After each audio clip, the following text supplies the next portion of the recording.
Welcome, my beautiful soul. This is House of New, and I am Osar Furion, and we're going to take a look at our weekly blind spot, my beautiful souls. So, this week's message is uncomfortable, but it's needed. Are you using spirituality to escape your actual life? As you can see with the card, we have Transcendental Escapism, my beautiful souls. Transcendental Escapism. So, again, are we using spirituality to escape our actual life? So, what does this mean? Using language like love and light, surrender, it's all an illusion. I'm beyond attachment.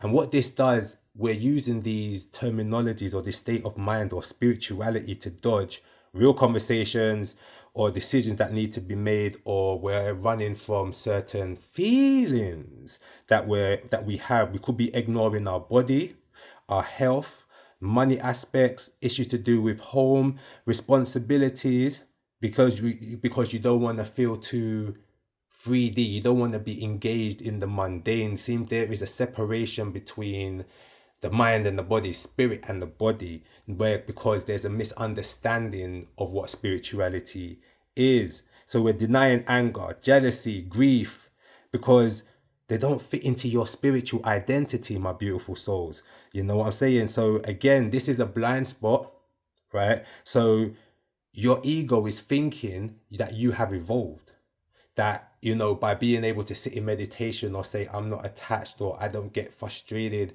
by some of these factors. The question is, what is it that you're actually avoiding? Right, my beautiful souls, you hit me. You're saying stuff like, oh, I trust in the universe, instead of, let's say, like sending the email or applying or setting a boundary. You're staying in a situation that hurts you. Yeah, because you're saying, I'm practicing unconditional love, instead of standing in your self respect and putting in them boundaries, knowing, harnessing your self worth, which will challenge the comfortability. Right. So, again, I suppose the question is, what do you do when this kind of situation identifies or is presented? So, you want to understand within yourself, you get me? How can I bridge spirit and and the mundane? So your physical form is energy, is matter, which is energy. That is one side of, you could call, your god or spirit, right? Or the concept of this supreme one, intelligence. So one aspect of it is power, that is energy, that is the matter, your flesh, right? So the physical world that you live in, that we materialized into. The other side is consciousness, which is a force. So we are will and consciousness. So the life force that we use to sustain the body, the physical form, the energy within the matter, which sustains, needs to be replenished, right, my beautiful souls? So it needs to, like, we need to be, we need to eat certain types of food, right? We need to make sure we're consuming the right foods. We need a shelter over our home. So basically, it's like the physical form has certain needs for it to feel comfortable. So if we allow the physical form to deteriorate by eating poor food, staying in poverty, not using our survival prowess to secure a certain form of stability. So essentially, your spiritual work is not in basically getting readings or sitting down watching tarot or doing astrology work. It is the parts, it is correcting and transcending the lower vibrational emotional programming within you that stops you from sending the email, putting in boundaries, making certain decisions, ruffling certain feathers. So it's your spirituality is supposed to be active. You fight for, or you fight against the need to avoid certain situations, because that makes you passive.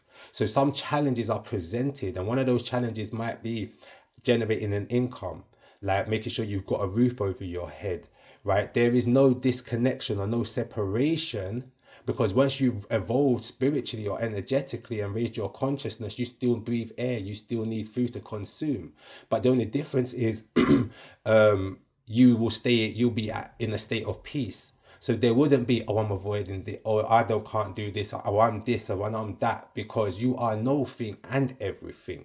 So this is how you know that your ego is tricking you, right? Because you're still identifying with your likes and dislikes, right? But you're just putting a spiritual label to it, so that it doesn't feel so bad. You can turn your issue towards the world, but what you realize is that you're not actually growing spiritually. You're not actually harnessing your true potential, my beautiful souls. So this is the real work of living truth, right? You can get so many different consultations, oracle readings, tarot, astrology, all of these different readings, right? That will identify, or should identify, what energies are at play. But the question is, are you the donkey that is led to water, but not able to, that we cannot force to drink, my beautiful souls? And that's the reality. Tarot cannot force you to drink, or the astrology, or rob you of your consciousness, or your intention, your will, which is your force. So it's like you have to identify the blind spots within yourself, which are acting as hindrance, which are, yes, triggering you into discovering who you are and what spirituality is. But we're not going to just sit down and meditate and try to just manifest money when there's work that needs to be done. The bills need to be paid, right? You still have to live in a world with human beings. So I need to find a way to deal with people who are different to me, because this is what real spirituality is. This is what becoming Osar represents. Hasar being the highest principle that you can evolve into as a being. So connecting back to that eternal oneness, my beautiful souls. So don't avoid the challenges, my beautiful souls, right now, but do ask yourself, is there anywhere in your life at this particular moment where you're avoiding something? So you're choosing, as it appears that you're choosing the spiritual path, right, by avoiding this particular issue, or not reacting, or pushing down your feelings and feeling, yeah, I am mature for doing that, right? But what Spirit's saying is that it wants you to confront your needs, confront your frustration. This is real spiritual work. It's not about meditating it away. It's actually going in to the self and unprogramming, unless you're doing that through meditation, which again will activate this within your external life, because it needs to be applied. This is living truth, my beautiful soul. So that is this week's blind spot: transcendental escapism.